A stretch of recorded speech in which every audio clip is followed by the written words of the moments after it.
in Berlin in 2002, and of course the allegations of molestation, one from 1993, which ended in a settlement reported to be $20 million, and the other resulting in trial with Jackson acquitted in 2005. Let's turn now to the best-selling author and radio host Deepak Chopra, who knew Michael Jackson for 20 years and has been good enough to spend some of this evening with us tonight. Thank you for your time, sir. Yes, you're welcome. You heard from Mr. Jackson relatively recently, is that correct?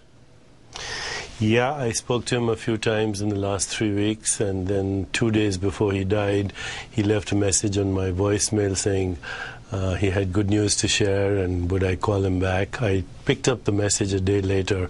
When I called him back, the phone number wasn't valid anymore, and I didn't really panic about that because he used to frequently change his phone numbers. Can you describe how did he sound relative to your long experience with him? Was there much change indicated or none?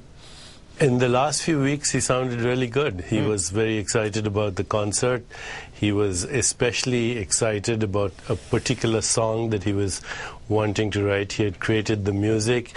He had sent the music to me. We were discussing the lyrics of the music.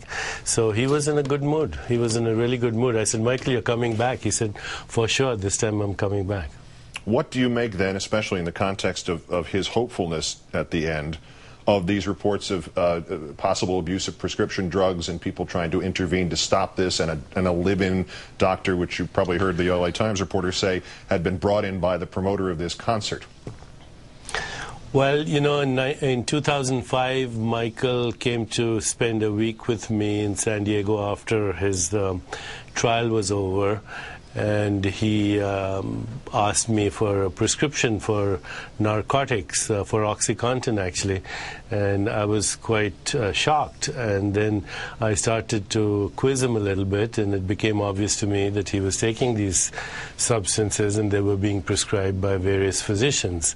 When I started to really probe, he became very defensive, and he started to deny that he had a problem. He said he was in a lot of pain. I know that Michael has been in a lot of psychological and emotional pain over the years.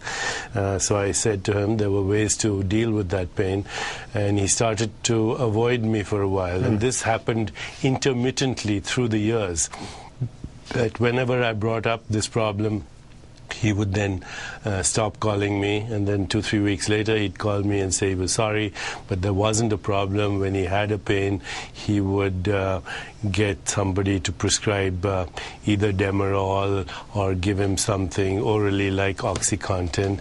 So I was very aware that he had a problem. I was in constant conversation with the nanny of his children, who actually I had introduced to Michael when she was 18, which is almost 18 years ago.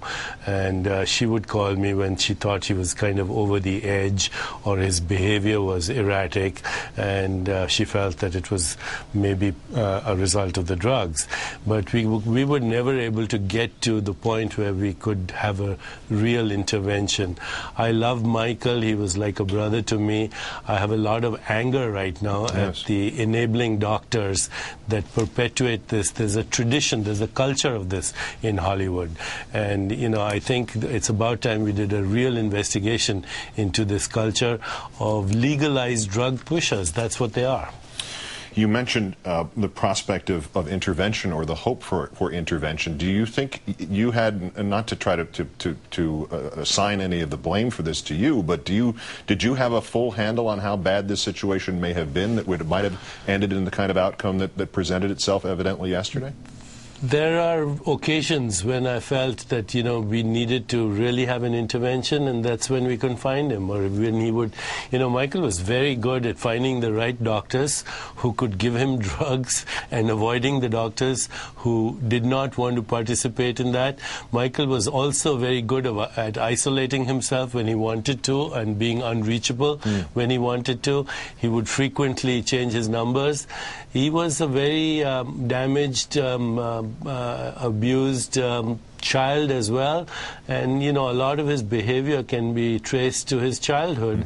And now there are studies that show, there's a paper in Psychosomatic Medicine, that children who've been either physically or verbally abused will go on to develop autoimmune diseases like lupus and vitiligo, both of which he had.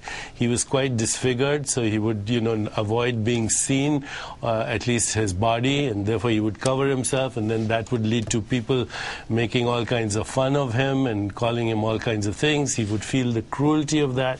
He didn't understand that, and then he would become obsessed with plastic surgery, which is also a sign of shame and humiliation and self-loathing, which happens in children who've been abused.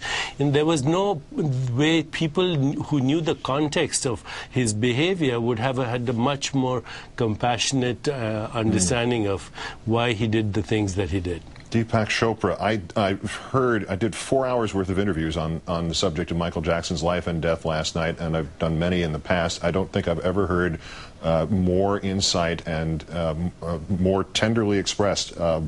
I'm sorry that you've lost your friend, and I thank you for being as open with us as you have been tonight. Thank you, Keith. He was my brother. Thank you. Our condolences, sir.